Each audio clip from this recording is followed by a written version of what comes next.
Hello everyone, स्वागत है आप सभी का आपके अपने यूट्यूब चैनल पर। और मैं हूं राकेश तलरेजा, आपका अपना एप्टीट्यूड मेंटर। मैंने ऐसा ही मेंस के एग्ज़ाम के हिसाब से और आपके व्यापम के जितने भी एग्ज़ाम्स होते हैं जिसमें इंग्लिश पूछा जाता है, इसके अलावा बैंकिंग, एसएससी, जिस भी एग्ज़ाम के लिए आप प्रिपेयर कर रहे होंगे, सभी एग्ज़ाम के हिसाब से इंग्लिश का एक सेशन प्रिपेयर किया हुआ है। और उस सेशन पर मैं आप बच्चों से लगातार कंटेंट डिस्कस करता हुआ चला जा रहा हूँ। ठीक है, आज वाले सेशन में मैं बहुत इंपॉर्टेंट वर्ड्स इंग्लिश की वोकेबलरी वाले सेक्शन से, हमारे एग्जाम में इंग्लिश में वोकेबलरी वाले सेक्शन से सिनोनिम्स हो गए, एंटोनिम्स हो गए, या क्लोज टेस्ट में या फिर पैराग्राफ्स वगैरह में हमेशा सिनोनिम्स एंटोनिम्स पूछता ही पूछता है। तो मैंने क्या किया, आप बच्चों के लिए ना बहुत इंपॉर्टेंट जो वर्ड्स हैं वो सेलेक्ट कर लिया। पूरी डिक्शनरी तो बैठ के आप रट नहीं डालोगे ना, कुछ ही ऐसे शब्द हैं जो हमारे दिमाग में रह सकते हैं और अगर वो एग्जाम में आ गए तो मजा आ गया। तो वो जो कुछ ही शब्द हैं जो आप दिमाग में रख सकते हो और जो एग्जाम में पूछे जाने की संभावना जिसकी सबसे ज्यादा है, वो शब्द मैं इस वाले वीडियो लेक्चर सीरीज में आप बच्चों से डायरेक्ट डिस्कस कर रहा हूं। क्या रखा है मैंने सेशन का नाम? सब कुछ क्रम में, ए से लेकर जेड तक। मैंने इसके पहले 2 सेशन आप बच्चों से डिस्कस किए हुए हैं जिसमें मैंने आपको 15-15 वर्ड इस वीडियो लेक्चर्स में आपसे डिलीवर किए हुए हैं। बहुत ही इंपॉर्टेंट है वो 15-15 वर्ड। इसके अलावा जो है, अब मैं क्या करने वाला हूँ, अब मैं आप बच्चों से वोकेबलरी के आगे के जो शब्द हैं जो आपके एग्जाम से बिल्कुल आपसे पूछे जाएंगे वो आपसे डिस्कस करने वाला हूँ। ठीक है, अगर आपको ऐसा लगता हो कि इस सेशन की जो पीडीएफ है वो मेरे लिए इंपॉर्टेंट है और मुझे चाहिए, तो आप मुझसे टेलीग्राम चैनल तलरेजा राकेश में जुड़कर इस वाली पीडीएफ को एक्सेस कर सकते हैं। इस चैनल को प्रेजेंट करूंगा मैं, राकेश तलरेजा। शुरू करते हैं, फटाफट वर्ड्स देखते हैं। आज की क्लास का जो पहला वर्ड होने वाला है वो होने वाला है ब्लीक। ठीक है, ब्लीक जो शब्द है हो सकता है हमने पहली बार सुना हो, लेकिन हम क्या कर सकते हैं, मैंने अपने एग्जाम्पल में सेंटेंस लिखे हुए हैं। अब इस सेंटेंस को जो है पढ़कर मैं ना उसकी मीनिंग को क्रैक करने की कोशिश करूंगा। क्यों ऐसा करना चाहते हैं सर आप? क्योंकि होगा ये, रीजन समझ लो, क्योंकि होगा ये कि एग्जाम में जब रीडिंग कंप्रीहेंशन आती है, पैसेज आते हैं, तो उसमें ना शब्द लिखे रहते हैं और उन शब्दों का ही एंटोनिम सिनोनिम हमसे पूछा जाता है। अब मान लिया उदाहरण के लिए एक ब्लीक पर कोई सेंटेंस बना हुआ जिसका मुझसे उसने सिनोनिम एंटोनिम पूछ लिया उदाहरण के लिए, तो ना हमको अगर मान लिया वर्ड की मीनिंग पता भी नहीं है, तो ये कैपेबिलिटी होनी चाहिए हमें कि सेंटेंस देखकर हम वर्ड की मीनिंग को आसपास कम से कम जज कर सकें। तो मैं ये कोशिश करता हूं आप बच्चों के साथ में कि सेंटेंस के थ्रू आप बच्चों को मीनिंग पकड़वाने की कोशिश करूं। एग्जैक्ट मीनिंग विद एग्जांपल दूंगा ही दूंगा, लेकिन एक बार एग्जांपल के थ्रू जो है हम लोग ये कोशिश करें कि मैं किसी तरीके से उस मीनिंग को क्रैक कर सकूं। चलो एक बार कोशिश करते हैं। क्या लिखा हुआ है? The weather can be quite bleak on the coast. Coast माने होता है किनारा, तो किनारे पर जो मौसम होता है वो ब्लीक होता है। क्वाइट ब्लीक मतलब कि पूर्णतः ब्लीक होता है। अब आप सोचो कि किनारों पर मौसम कैसा महसूस होता है आपको। मेरे को किनारों पर मौसम, समुद्र का किनारा हो या नदी पर किनारा हो, कैसा रहता है मौसम? बहुत ही खुला खुला सा रहता है, पेड़ पेड़ रहते हैं हर जगह पर, और थोड़ा सा अगर दूर कहीं आगे निकल जाओ तो सुनसान भी रहता है। तो मतलब मैं इतना अंदाजा लगा पा रहा हूँ कि इस ब्लीक की जो मीनिंग होगी खुला खुला सा या सुनसान की तरह के सेंस में होगी। आगे पढ़ता हूँ, थोड़ा और क्लियर हो जाएगा। The company still hopes to find a buyer but the future looks bleak. इस सेंटेंस का मतलब यह है कि कंपनी जो है अभी भी ये उम्मीद कर रही है कि उनको कोई खरीदार मिल जाएगा, लेकिन उस कंपनी का जो भविष्य है वो ब्लीक में है। अब इस सेंटेंस से आप क्या समझे? अभी भी उम्मीद कर रही है कि कोई बायर मिल जाएगा, लेकिन उस कंपनी का भविष्य ब्लीक में है, मतलब अंधकार में है। तो मतलब मैं ये समझ गया कि ब्लीक का मतलब अंधकार, खुला या सुनसान होता होगा। पॉइंट आ गया समझ में? एग्जैक्ट मीनिंग हम लोग देखते हैं। एग्जैक्ट मीनिंग है खुला, सूना, बेरंग। देखो आसपास मैंने क्रैक किया कि नहीं किया? बिल्कुल इस तरीके से ये जगह जिस तरह से दिखाई दे रही है, खुली है, सुनसान है, बेरंग है, इसके लिए हम लोग ब्लीक टर्म यूज कर सकते हैं। ब्लीक के कुछ सिनोनिम एंटोनिम देख लेते हैं। ब्लीक का जो सिनोनिम है वो है ग्रिम, ऑशर। एंटोनिम है वो है ब्राइट, प्लीजेंट, चीयरफुल। ठीक है, तो जैसे ही मैं इस वाले क्वेश्चन पर जाता हूं, तो मुझसे उसने पूछा था भाई चूज सिमिलर, सिमिलर वर्ड अब मेरे को बताना था। तो ब्राइट, प्लीजेंट और चीयरफुल तो उसके सिनोनिम थे, तो ऑशर इसका हो जाएगा एंटोनिम। इसका आंसर सी होता। चलते हैं नेक्स्ट वाले क्वेश्चन की तरफ। अगला क्वेश्चन है ब्रिटल। ब्रिटल के लिए मेरे से choose similar word. Similar meaning मेरे से वो पूछ रहा है। अगर मान लिया मुझे सिमिलर मीनिंग नहीं पता है, कोई बात नहीं, हम लोग कोशिश करते हैं इसमें इसको क्रैक करने की। क्या लिखा हुआ है? The branches were dry and brittle. अब देखो वो कह रहा है कि जो ब्रांचेस है वो सूखी हुई है और ब्रिटल हैं। अब देखो जो शाखाएं हैं वो सूखी हुई हैं और ब्रिटल होंगी, मतलब कि नाजुक हो सकती हैं, चांसेस है। Constant stress has made our nerves brittle, मतलब ये कि जो अगर लगातार आप प्रेशर लोगे तो आपकी जो नर्व्स होंगी ना वो बहुत ही कमजोर पड़ जाएंगी। एग्री करते हो? तो मतलब मैं समझ गया ब्रिटल का मतलब कुछ ऐसा होगा जो ब्रेकेबल होगा। ओके, एक बार एग्जैक्ट मीनिंग देखते हैं। ब्रिटल का मतलब होता है भंगुर या नाजुक, करेक्ट पॉइंट है। इस तरीके से ऐसी चीज जो ब्रेकेबल हो, ठीक है। सिनोनिम्स है इसके ब्रेकेबल ऑफ कोर्स होगा, क्रिस्प, डेलिकेट इसके सिनोनिम्स है। एंटोनिम्स क्या है? टफ, एंड्यूरिंग, फ्लेक्सिबल इसके एंटोनिम्स है। तो जैसे ही मैं इस क्वेश्चन में जाता हूं तो मुझे दिखाई देता है कि ब्रेकेबल इसका सिनोनिम था, टफ, एंड्यूरिंग और फ्लेक्सिबल इसका एंटोनिम था। तो इसका जो आंसर टिक करके आऊंगा मैं, वो टिक करके आऊंगा आंसर नंबर ए। ठीक है, मेरा ख्याल है यहां तक आप बच्चों को क्लियर हो गया होगा। चलते हैं नेक्स्ट वाले क्वेश्चन की तरफ। अगला क्वेश्चन है बसल। इसके लिए मुझे अपोजिट वर्ड चूज करके बताना था। एक बार सेंटेंस के थ्रू करेक्ट करने की कोशिश करते हैं। सेंटेंस में लिखा हुआ I love the hustle and bustle of the market place. अब मार्केट प्लेस में क्या होता है? जैसे आप मार्केट प्लेस में जाओ तो बहुत शोरगुल हो रहा होता है, लोग इधर उधर भाग रहे होते हैं, मेरे को ये सामान चाहिए, मेरे को सामान चाहिए, क्या रेट दिए, कहते हैं कम करो, ऐसा करो वैसा करो, बहुत उथल पुथल मची रहती है। तो मैं समझ गया हसल एंड बसल मतलब कि कुछ उथल पुथल मचने वाली चीज है, शांत नहीं होगा, इसका मतलब उथल पुथल वाला केस होगा। ऐसे क्रैक करना है आपको एग्जाम में। The garden was a haven from the noise and bustle of the city. वो कह रहा है कि जो गार्डन है वो एकदम जन्नत की तरह है। किससे जन्नत की तरह है? शहर में जो शोरगुल होता है उससे जन्नत की तरह है। मजा आ गया, सेंटेंस में वर्ड की मीनिंग पता चल गई कि इसकी मीनिंग होती होगी शोरगुल टाइप का कुछ। देखो, कमोशन, टर्मुलेंट, एजिटेशन, स्लोनेस। देखो हलचल, दौड़ धूप, इसकी जो है सिनोनिम है। कुछ इस तरीके का हाल रहता है ना मार्केट प्लेस में, एग्री करते हो आप? तो commotion, commotion sorry, and tumult and agitation इसके जो है सिनोनिम है। ए, बी और सी इसके सिनोनिम है। स्लोनेस, हसल मतलब फटाफट करना, फटाफट निपटाना चीजों को, वो हसल होता है, हसल एंड बसल। तो स्लोनेस इसका हो जाएगा अपोजिट। उसने मेरे से अपोजिट पूछा था तो इसका मैं राइट आंसर टिक करके आऊंगा, आंसर नंबर डी। ठीक है, चलते हैं नेक्स्ट वाले क्वेश्चन की तरफ। अगला वाला क्वेश्चन है मेरे पास, कहता है बारबरस। बारबरस का मेरे को सिमिलर मीनिंग उसको बताना है।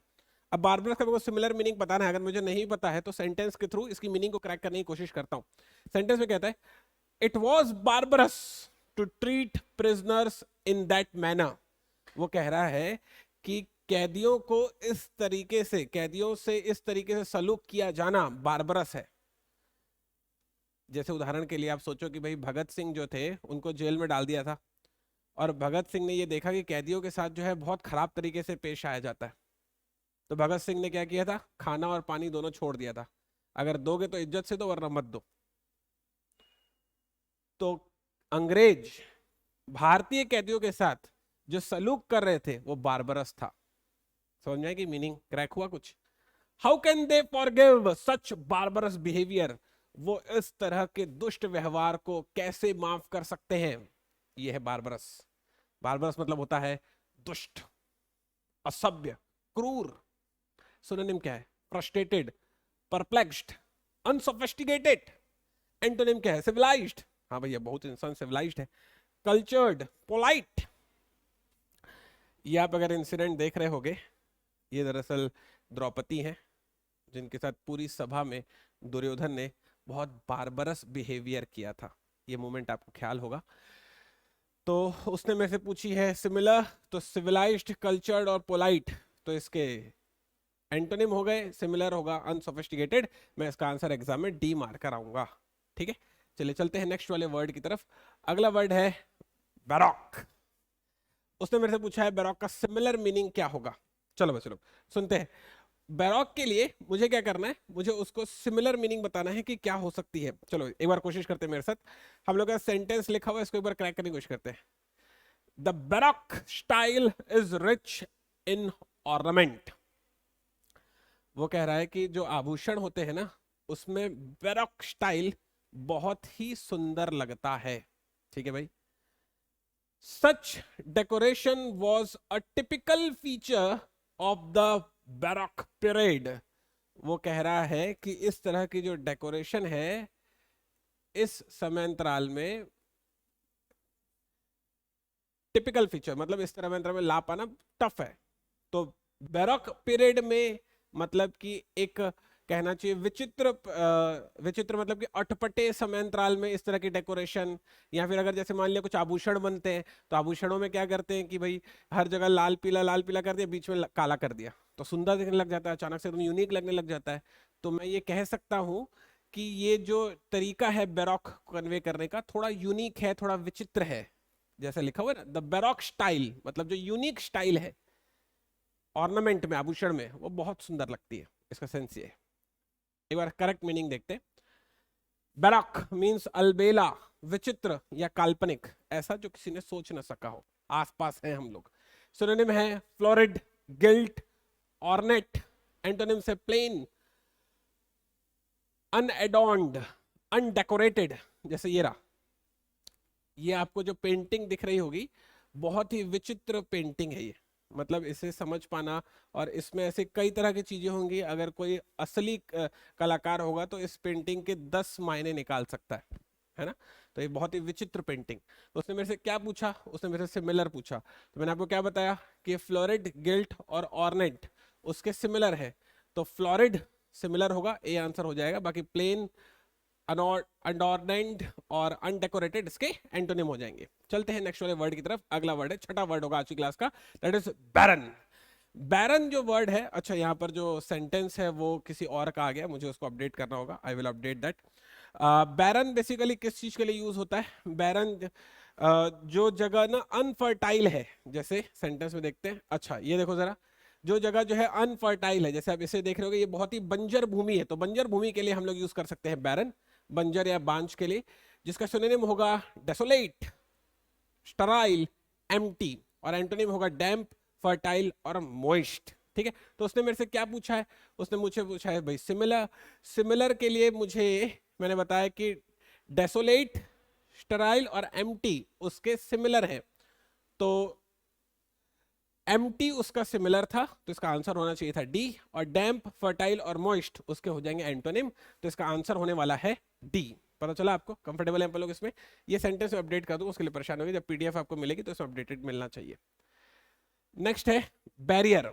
बैरियर तो हम लोग जानते हैं ना भाई कि मेरे रास्ते का रोड़ा है, ये हम लोग ऐसे वर्ड यूज करते हैं। बैरियर बहुत ही कॉमन वर्ड है। सेंटेंस सुनते हैं, लिखा हुआ है show your ticket at the barrier, मतलब अपनी जो टिकट है वो उस दरवाजे पर दिखाना, या जो गार्ड खड़ा रहता है वहां पर दिखाना।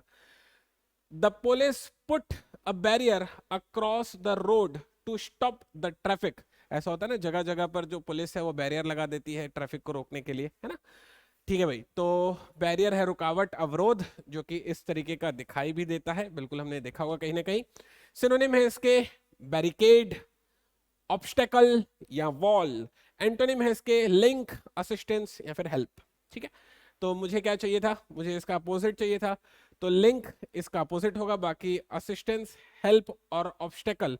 अच्छा, तो मैंने लिंक, असिस्टेंस और हेल्प, ये तीनों ही इसके जो है ना एंटोनिम हो जाएंगे। लिंक, असिस्टेंस और हेल्प। ऑब्स्टेकल इसका सिनोनिम होगा, ऑब्स्टेकल इसका सिनोनिम होगा। तो हालांकि यहाँ पर लिखा होना चाहिए था चूज सिमिलर, तो इसका आंसर फिर डी लगा देता। अगर इसने चूज अपोजिट पूछा है तो ये तीनों ही ए, बी और सी इसके अपोजिट है। यहाँ पर चूज सिमिलर पूछा जाना चाहिए था। टाइपिंग थोड़ा सा एरर है, आगे बढ़ते हैं, कोई लोड नहीं है उसका। मोर इंपॉर्टेंट हमको चीजें समझ में आनी चाहिए। अगला है वर्ड बेस। बेस का तो हम लोग जानते हैं मीनिंग होता है आधार, है ना। जब ये बिल्डिंग का ये बेस है, बेस है मतलब आधार है, ये तो हम लोग जानते ही हैं। लेकिन बेस के ना कुछ और भी मीनिंग होती है, उसको हम लोग अभी देखने वाले हैं। तब तक हम लोग सेंटेंस देख लेते हैं। सेंटेंस में लिखा हुआ है no words can be the discuss of base intentions. वो ये कहने की कोशिश कर रहा है कि जिनकी खराब भावनाएं होती है ना, उनको कोई भी शब्द जो है सुधार नहीं सकता, या कोई भी शब्द जो उनको डिफाइन नहीं कर सकता। तो ये जो बेस इंटेंशंस हैं, ये दरअसल कन्वे करने की कोशिश कर रहा है खराब भावनाओं को। एक और बार सेंटेंस देखते हैं। Gun fire was heard at an army base close to the airport. भाई आर्मी के भी अलग अलग जगह पर बेस बने हुए होते हैं, जहां पर आर्मी के जो सैनिक है, सेना के जो दरअसल सैनिक है, सेना की जो टुकड़ी है, वो वहां पर रुकी होती है। तो वहां पर हमने क्या किया, आर्मी बेस पर एक गन फायर सुना, तो बेस का वर्ड जो वर्ड है वो अलग अलग तरह से प्रयोग किया जाता है। जैसे यहाँ पर दो अलग अलग तरीके से प्रयोग किया गया है। यहाँ पर वल्गर इंटेंशन के फॉर्म में प्रयोग किया गया है, और यहाँ पर जो है आधार के फॉर्म में प्रयोग किया गया है, एक जगह के फॉर्म में प्रयोग किया गया है। ठीक है, अगर मैं देखूं तो इसका मतलब आधार भी होता है, जो मैंने बताया। क्षुद्र, क्षुद्र माने भी उसी तरह से यूज करते हैं ना कि भाई थोड़ा सा जो है डाउनग्रेड के फॉर्म में, है ना। सिनोनिम्स इसके वल्गर, मैंने बताया भी वल्गर फॉर्म में यूज करते हैं हम लोग। कर्स, करप्ट, है ना। और इसके एंटोनिम्स क्या है? Summit, noble, aristocratic. तो हमने इसने हमसे पूछा था अपोजिट, तो वल्गर तो इसका सिनोनिम हो जाएगा, कर्स इसका सिनोनिम हो जाएगा, करप्ट इसका सिनोनिम हो जाएगा, नोबल, नोबल का मतलब होता है सम्माननीय। पॉइंट है आपको समझ में? तो नोबल जो है इसका एंटोनिम हो जाएगा, इसका आंसर होगा डी। अगला है वर्ड मेरे पास, दैट इज बैटी। बैटी किस सेंस में यूज होता है एक बार देखते हैं। बैटी के लिए लिखा हुआ है the traffic is already starting to drive some people batty, he was batty, he asked for it. मतलब बैटी किस सेंस में यूज हो सकता है भाई? मान लिया कि आप ट्रैफिक पर खड़े हो, और ट्रैफिक पर जब खड़े हो और बहुत देर से ट्रैफिक में फंसे हो, तो आपका जो है ट्रैफिक में फंसने से जो दिमाग है ना वो आउट हो चुका होता है। तो जब इंसान का दिमाग आउट हो जाता है तो इंसान जो है बौरा जाता है। तो बौराने के लिए शब्द होगा बैटी। मैं ऐसे सोच पा रहा हूं, ही was batty, he asked for it. मतलब ये कि वो पगला है, ऐसा अपन बोलते हैं ना, पागल है जो मेरे से पूछ रहा है बात, उसको पता होना चाहिए ऑलरेडी, अपन ऐसे बोलते हैं ना। तो बैटी मतलब कहना चाहिए भाई बावला, ऐसे। ठीक है, हाँ देखो एग्जैक्ट मीनिंग है बावला, पगला, है ना। सिनोनिम क्या होंगे? इनसेन, वही पगला को इंग्लिश में इनसेन बोलते हैं। सिली, स्टूपिड, फुलिश। ठीक है भाई, एंटोनिम क्या होगा? सेन। जैसे आप अगर फोटो में देखो तो इंसान जो है बौरा गया है अपनी किसी खुशी में, और नाचते हुए शेर के मुंह में चला जा रहा है, तो इसके लिए क्या वर्ड अपन यूज करेंगे? पैटी। ठीक है, मीनिंग है इनसेन, सिली, फुलिश। ये तो इसके सिनोनिम होंगे। अपोजिट पूछ रहा था तो मैं डी टिक करके आ जाऊंगा, डी इसका एकदम करेक्ट जवाब हो जाएगा। अगला वर्ड है अपने पास बाउडी। बाउडी देखते हैं किस सेंस में यूज होता है। His eyes were shrewd and बाउडी।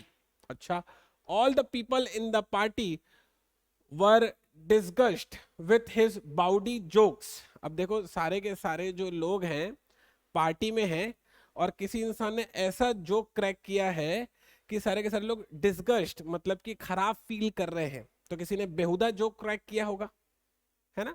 तो किसी ने जब बेहुदा जोक क्रैक किया हो जिसकी वजह से उन लोगों को खराब फील हो रहा है, जिसको आप डबल मीनिंग भी बोल सकते हो, है ना। तो जिन लोगों की जो भावनाएं हैं थोड़ी वो डबल मीनिंग वाली होती है, उन लोगों के लिए हम लोग यूज करेंगे बाउडी। जैसे यहां पर जो क्या लिखा हुआ है, his eyes were shrewd and bawdy. कई कई लोग होते हैं ना जो ऐसे नजरों से देखते हैं, मतलब एकदम हवस भरी नजर से, उनके लिए हम लोग यूज करेंगे बाउडी। ठीक है, जैसे एकदम परफेक्ट एग्जांपल है हमारे पास अपने अक्षय कुमार की जो है, ये हाउसफुल मूवी है मेरा ख्याल है, ये देखी होगी। और अक्षय कुमार इस वाली मूवी में जो रिएक्शन देते हैं, ये जो रिएक्शन देख रहे हैं आप, जिस तरह से वो आंखें कर रहे हो, जिस तरह से वो जीभ बाहर ला रहे हैं, ये एक्सप्रेशन एक बाउडी एक्सप्रेशन है। पॉइंट है आपको समझ में? तो इसके सिनोनिम क्या है? सिनोनिम है, हाँ, स्तब्ध कर देने वाला आचरण या व्यवहार हो तो हम समझ चुके हैं। सिनोनिम है एरोटिक, है ना, कर्स, रैबिड। ठीक है भाई, एंटोनिम क्या होंगे? डिसेंट, जब कोई इंसान बहुत ही अच्छा और प्लेन है तो उसके लिए डिसेंट। मॉरल, प्रॉपर हम लोग वर्ड यूज करते हैं। ठीक है, तो एरोटिक इसका सिनोनिम है, कर्स इसका सिनोनिम है, रिबिड, रिबेड इसका जो है सिनोनिम है, डिसेंट इसका एंटोनिम हो जाएगा। तो 40 पर जो मैं आंसर टिक करके आता पेपर में, वो मैं टिक करके आता डी। ठीक है, तो ये इस वाले सेशन के जो है 10 शब्द हो गए। मुझे उम्मीद है कि आप बच्चे लोगों को ये 10 शब्द जो है दिमाग में गए होंगे, आपके एग्जाम के पॉइंट ऑफ व्यू से बहुत ही इंपॉर्टेंट थे। मैं नेक्स्ट वाले सेशन में आपके लिए फिर 10 शब्द लेकर हाजिर हो जाऊंगा। ए से लेकर जेड तक मैं सारे इंपॉर्टेंट शब्द आपको इस वाले वीडियो सीरीज में करवाऊंगा। आपको मेरे साथ एंड तक इस वाली वीडियो सीरीज में बने रहना है। मुलाकात होगी आपसे नेक्स्ट वाले लेक्चर में, तब तक अपना ख्याल रखिएगा।